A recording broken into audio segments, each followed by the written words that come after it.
Rasa kosong, rasa kosong. Dan paling terkilan lah sebenarnya kami jemput dia masa konsert 20 tahun. Masa tu kan pandemik. So keterbatasan nak hadir ke KL. Sebab dia masa tu di Kelantan dan dia pun tak sedia untuk konsert tu lah masa tu.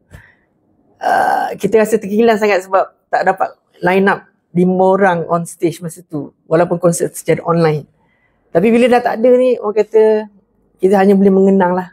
Dan memang kita ambil satu slot nanti masa konsert tu untuk kata apa, dedikasi mengenang almarhum Suhaimi Saad, dan mana kita akan insyaAllah jemput 2 anak lelaki dia tu untuk sama-sama lindangkan lagu dia dan sebuah lagu dedikasikan untuk arwah, tajuk dia Harum Setangkai Doa yang kami rakamkan untuk dia. Menyanyi insyaAllah. Memang legacy tu memang ada pada anak dia. Anak saya setakat ni tak menyanyi lah. Dia percussionist.